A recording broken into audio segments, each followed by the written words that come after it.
हाँ जी मेरे बच्चों, अब हम क्वेश्चन नंबर 6 का सेकंड पार्ट करेंगे।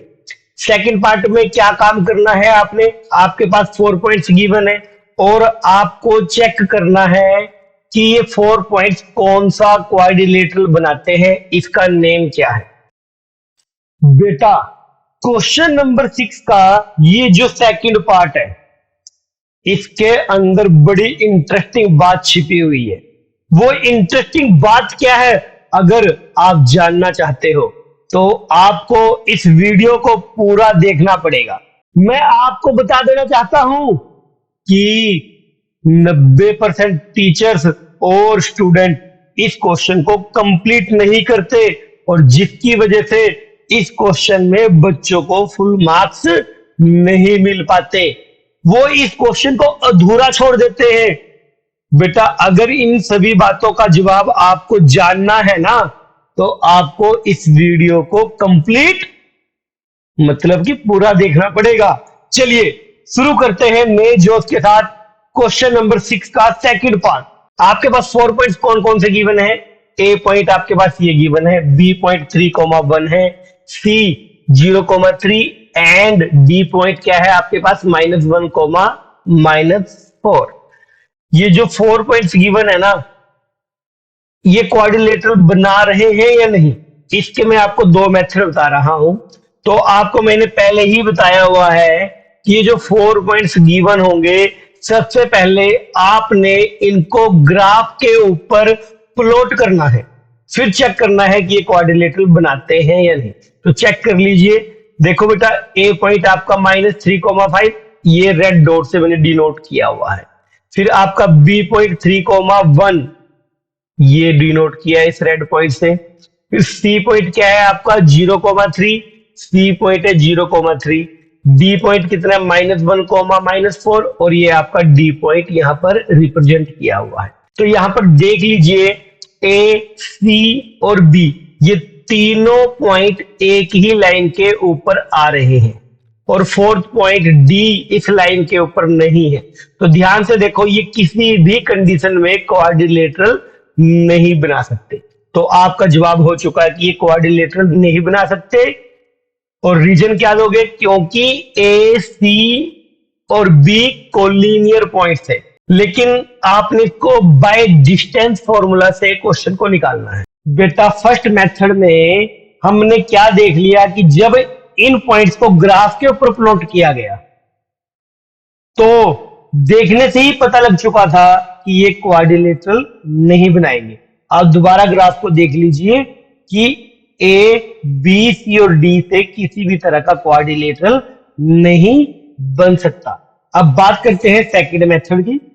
और दूसरा मेथड आपका है कि बाय डिस्टेंस फॉर्मूला आपने प्रूव करना है कि ये पॉइंट्स जो हैं क्वाड्रिलेटरल बनाते हैं या नहीं। तो सबसे पहले हम यहां पर डिस्टेंस फॉर्मूला लिख लेते हैं। क्या होगा आपका distance formula, square root of x1 minus x2 whole square plus y1 minus y2 whole square. ये आपका डिस्टेंस फॉर्मूला है।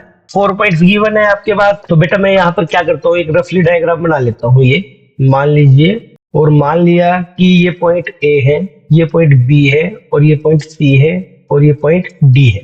तो मैंने आपको बताया हुआ है, अगर आपके पास 4 पॉइंट्स गिवन होंगे तो आपने 6 डिस्टेंसेस निकालने होते हैं। मतलब कि ये 4 साइड्स निकालनी होती हैं, A B, B C, C D, A D, ये 4 साइड्स निकालोगे। फिर आपने इसका डायगोनल ए सी भी निकालना है और इसका डायगोनल बी डी भी निकालना है। चलिए सबसे पहले हम क्या करेंगे बेटा, ए बी निकाल लेते हैं। ए बी क्या आ जाएगा, देखिए बच्चे, ए बी की वैल्यू क्या होगी, स्क्वायर रूट ऑफ।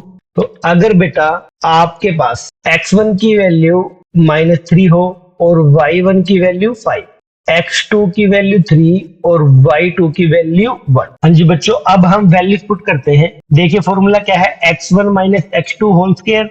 तो x1 की वैल्यू कितनी है यहाँ पर -3, फॉर्मूले में माइनस आ गया। x2 की वैल्यू कितनी है 3, ये स्क्वायर चला गया, प्लस फिर क्या है y1 माइनस y2, y1 की वैल्यू कितनी है 5 माइनस y2 की वैल्यू कितनी है 1, इसका स्क्वायर चला गया, इक्वल टू क्या जाएगा देख लीजिए, -3 और -3 कितना होता है -6, और -6 का स्क्वायर करोगे तो +36 प्लस 5 माइनस 1 कितना होगा 4, और 4 का स्क्वायर करेंगे तो कितना आएगा 16 equal to square root of क्या जाएगा, इनको ऐड कीजिए कितना बनेगा, ये 6 और 6 12 हो जाएगा, और कैरी 1 आ गई, 3 1 4 और 1 5 ये आ चुका है। अब ये जो वैल्यू आई है इसको अगर मैं लिख दूं 13 इंटू 4 लिख सकता हूं, क्योंकि 13 4 जा 52 होता है। अब ये जो 4 है 4 का स्क्वायर रूट 2 होता है, और ये जो 13 है ये स्क्वायर रूट के अंदर ही रहेगा। बेटा ये आपके पास ए बी निकल चुका है।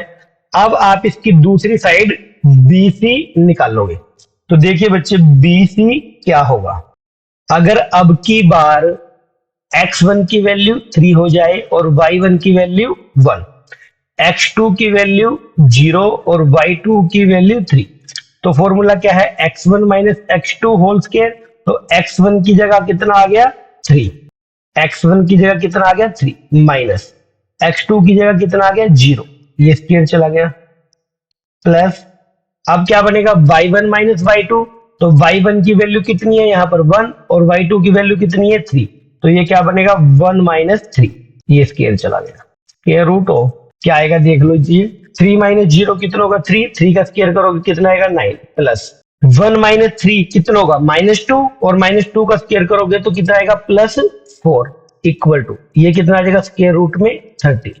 अब उसके बाद बच्चे हम तीसरी साइड इसकी सी डी निकाल लेते हैं। अब तीसरी साइड इसकी सी डी निकालते हैं, तो देखिए बच्चों सी डी निकालते हैं इसका, मान लेते हैं कि अब की बार x1 की वैल्यू 0 और y1 की वैल्यू 3, x2 की वैल्यू -1 और y2 की वैल्यू -4, तो बच्चे अब सी डी की वैल्यू देखिए क्या आ जाएगी, क्या लिखा है फॉर्मूले में x1 minus x2 whole square, तो x1 की वैल्यू कितनी आ गई 0, फिर फॉर्मूले वाला माइनस आ गया। अब x2 की वैल्यू पुट करनी है, x2 की वैल्यू कितनी है -1, तो हम यहां पर +1 लिखेंगे, ये स्क्वायर चला गया, फिर फॉर्मूले में प्लस आ गया, y1 minus y2 whole square है, अब y1 की वैल्यू कितनी है 3, ये माइनस आ गया, और y2 की वैल्यू कितनी है -4, और ये कितना आएगा +4, ये स्क्वायर चला गया, इक्वल टू 0 + 1 कितना होगा 1, और 1 का स्क्वायर करेंगे तो कितना आएगा 1, प्लस 3 + 4 कितना होगा 7, 7 का स्क्वायर करेंगे तो कितना आएगा 49 इक्वल टू, अब देखिए 1 और 49 कितना होता है 50, और 50 को अगर मैं लिख दूं 25 इंटू 2 कोई दिक्कत नहीं, क्योंकि 25 को 2 से मल्टीप्लाई करके 50 तो आएगा, और 25 की वजह से 5 स्क्वायर रूट से बाहर निकल गया और 2 स्क्वायर रूट के अंदर ही रहेगा। ये आपके पास क्या आ चुका है सी डी आ चुका है। बेटा अब हम इसकी फोर्थ साइड ए डी निकाल लेते हैं, तो ए डी इक्वल टू क्या जाएगा, अगर बच्चों अब की बार x1 की वैल्यू कितनी हो -3 और y1 की वैल्यू कितनी हो 5, तब AD कितना होगा देख लीजिए, क्या फॉर्मूला x1 माइनस x2 का होल स्क्वायर, x1 की वैल्यू कितनी है -3, फॉर्मूले में माइनस आ गया, x2 की वैल्यू कितनी है -1, और जब -1 यहां लिखेंगे तो कितना आएगा +1। अब देखिए बेटा यहां पर प्लस लिख दिया फॉर्मूले वाला, उसके बाद y1 की वैल्यू कितनी है 5 और y2 की वैल्यू कितनी है -4, तो y1 माइनस y2 का होल स्क्वायर क्या बनेगा 5, ये तो y1 की वैल्यू 5 आ गई, माइनस y2 की वैल्यू कितनी है यहाँ पर -4 और यहां लिखा जाएगा +4, ये स्क्वायर चला गया, तो देख लीजिए क्या आएगा बेटा, -3 + 1 कितना होता है -2 और -2 का स्क्वायर करोगे कितना आएगा 4, प्लस 5 + 4 कितना होगा 9 और 9 का स्क्वायर करोगे तो कितना आएगा 81, और ये वैल्यू कितनी आ जाएगी आपके पास स्क्वायर रूट ऑफ 85। बेटा अब हम इसका डायगोनल AC निकालते हैं। देखिए AC क्या होगा, equal to square root of, अगर बेटा अब की बार x1 की वैल्यू -3 हो जाए और y1 की वैल्यू 5 हो जाए, x2 की वैल्यू 0 हो जाए और y2 की वैल्यू 3 हो जाए, तो अब वैल्यू को फॉर्मूले में पुट करो। क्या है फॉर्मूला, x1 माइनस x2 का होल स्क्वायर। x1 की वैल्यू कितनी है यहां पर, माइनस,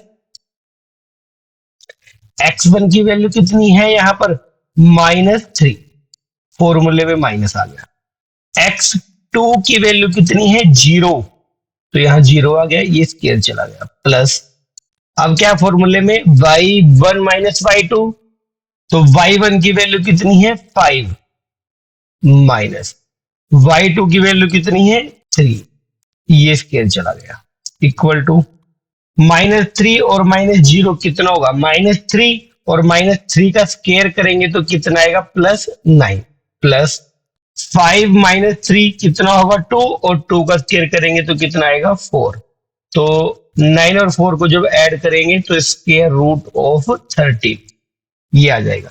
बेटा अब हम दूसरा डायगोनल BD निकालते हैं, तो दूसरा डायगोनल BD कितना आएगा, इक्वल टू, देख लीजिए बेटा अगर अब की बार x1 की वैल्यू 3 हो जाए और y1 की वैल्यू 1, x2 की वैल्यू -1 और y2 की वैल्यू -4 हो जाए, तब यहां पर देखिए BD कितना आएगा। फॉर्मूला क्या है, x1 माइनस x2, x1 की वैल्यू कितनी है 3, तो x1 की जगह कितना आएगा 3, माइनस आ गया फॉर्मूले में।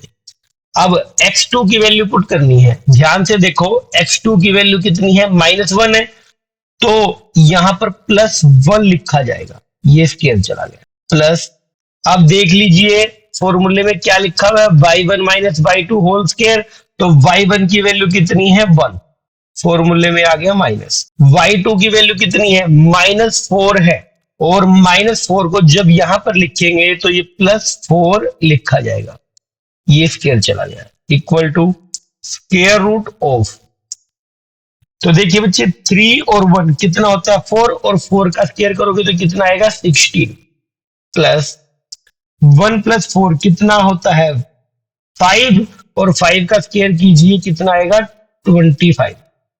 अब इन दोनों को ऐड कर दीजिए, 16 + 25 कितना होगा, चेक कर लीजिए, 5 और 6 11, 11 का कितना आ गया 1, और कैरी आ गई 1, 1 और 2 3, 3 और एक कैरी 4, मीन 16 + 25 कितना हो जाएगा 41, तो ये कितना आएगा स्क्वायर रूट ऑफ 41।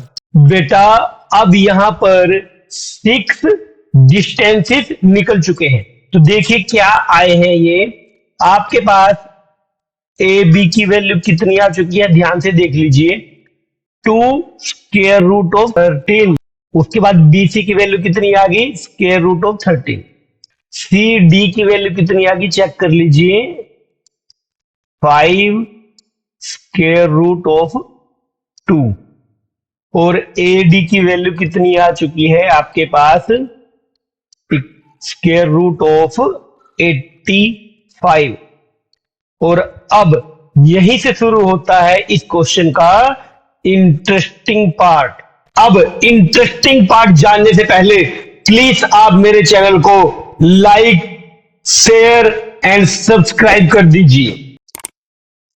हाँ जी बेटा, अब शुरू होती है वो इंटरेस्टिंग बात जो मैंने वीडियो के स्टार्टिंग में आपको बताने का वादा किया था।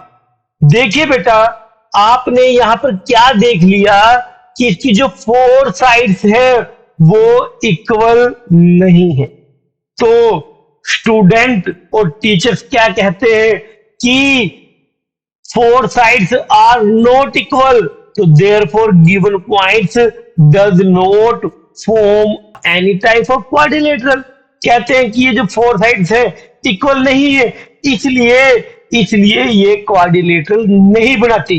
बेटा ये आपका जवाब गलत है, और बच्चे इस क्वेश्चन को यहीं पर खत्म कर देते हैं। टीचर्स भी इस क्वेश्चन को यहीं पर खत्म कर देते हैं, लेकिन बेटा जो अभी आपने जवाब दिया है वो गलत है। हाँ जी बच्चों, अब जान लेते हैं जो आपने अभी अभी जवाब दिया है वो गलत क्यों है। आपका जवाब क्या था? A B not equal to B C, not equal to C D और not equal to A D. बेटा अभी आपने कह दिया कि ये फोर साइड्स इक्वल नहीं है, इसलिए गिवन पॉइंट्स क्वाड्रिलेटरल नहीं बनाते। तो देखिए बच्चे, मैं यहां पर एक क्वाड्रिलेटरल बनाता हूं। मान लीजिए ये आपकी साइड ए बी है, ये आपकी साइड बी सी है और ये साइड आपकी सी डी है और ये साइड आपकी ए डी है। मान लीजिए ये पॉइंट आपके पास ए पॉइंट है, ये आपके पास बी पॉइंट है, ये आपके पास सी पॉइंट है और ये आपके पास डी पॉइंट है। तो देखिए बेटा, यहां पर जो ये क्वाड्रिलेटरल बनी है, इसकी जो side A B, B C, C D और ए डी है, इन चारों साइड की जो लेंथ है वो अलग अलग है। तो कहने का मतलब ये हुआ, अगर ये फोर डिस्टेंसेस आपके पास अलग अलग आ चुके हैं तो भी वो क्वाड्रिलेटरल बना सकते हैं। तो इसलिए बेटा आपने अपने जवाब को यहां पर नहीं खत्म करना, ये क्वेश्चन का हिस्सा नहीं है। तो इसलिए बेटा ये जो काम यहां पर किया गया है ये क्वेश्चन में आप नहीं करोगे। तो करना क्या है क्वेश्चन में हमने, वो मैं आपको बता देता हूं, जो सही रीजन है। चलते हैं सही रीजन की तरफ। ओके बेटा, अब देखिए इस क्वेश्चन का सही तरीका क्या होगा। अभी यहां पर देख लीजिए आप, ए सी की वैल्यू, डायगोनल ए सी की वैल्यू कितनी है? स्क्वायर रूट ऑफ 13 ये वैल्यू है। और बी डी की वैल्यू क्या है आपके पास? Square root of 41। बेटा अब सही मेथड देखिए इस क्वेश्चन को करने का क्या है, ध्यान से देखिए। अगर मैं ए सी और बी सी को ऐड करता हूं तो इक्वल टू क्या जाएगा? ए सी की वैल्यू कितनी है? Square root of 13 plus B C की वैल्यू भी कितनी है? Square root of 13। अगर इन दोनों को ऐड किया जाए तो कितना आएगा? 2 स्क्वायर रूट ऑफ 13। और ये वैल्यू किसकी है? 2 स्क्वायर रूट 13 कौन है? ध्यान से देख लो, ए बी। देखो यहां पर बेटा क्या हुआ, ये जो थ्री डिस्टेंसेस हैं ए सी, बी सी और ए बी, इनके अंदर सिर्फ और सिर्फ 3 पॉइंट्स हैं। कौन कौन से? A B and C. Check कर लो ध्यान से, इनके अंदर 3 पॉइंट्स हैं, ए बी एंड सी। ये कंडीशन किसकी थी? कोलिनियर की कंडीशन आ चुकी है। क्योंकि क्या थी कोलिनियर की condition? When sum of any two distances is equal to the third distance then given points are collinear. तो यहां भी तो यही हुआ है ना कि दो डिस्टेंसेस का सम तीसरे डिस्टेंस के बराबर आ चुका है। इसका मतलब ये तीनों पॉइंट्स कोलिनियर हैं। इसलिए आप लिखोगे therefore points A B and C are collinear. देखो बेटा क्या हुआ, points A B and C are collinear. इस बात का मतलब हुआ कि ये जो तीनों पॉइंट है ना आपके पास ए बी सी, वो एक ही लाइन के ऊपर आ चुके हैं। मान लीजिए ये आपके पास ए पॉइंट आ गया, ये आपके पास बी पॉइंट आ गया और ये आपके पास सी पॉइंट आ गया। ये तीनों पॉइंट एक ही लाइन के ऊपर आ चुके हैं। अब चाहे डी पॉइंट यहां आ जाए, यहां आ जाए, कहीं भी आ जाए, डी पॉइंट कहीं भी आ जाए, तो ये चारों पॉइंट मिलकर किसी भी तरह से क्वाड्रिलेटरल नहीं बना सकती।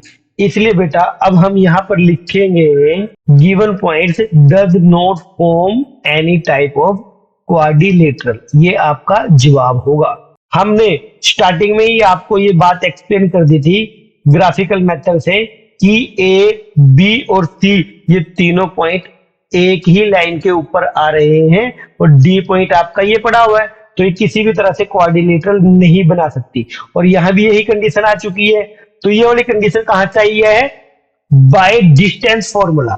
और हमने फाइनल पेपर में या फिर कि स्कूल के किसी टेस्ट में एग्जाम में हमने इस क्वेश्चन को by distance formula he prove करना है। ग्राफिकल मेथड से तो हम आइडिया ले सकते हैं या 1 मार्क्स में जवाब दे सकते हैं। तो है ना बेटा इंटरेस्टिंग बात इसके अंदर छिपी हुई। तो प्लीज बच्चों अब मेरे चैनल को आप लाइक, कमेंट एंड सब्सक्राइब कर दीजिए।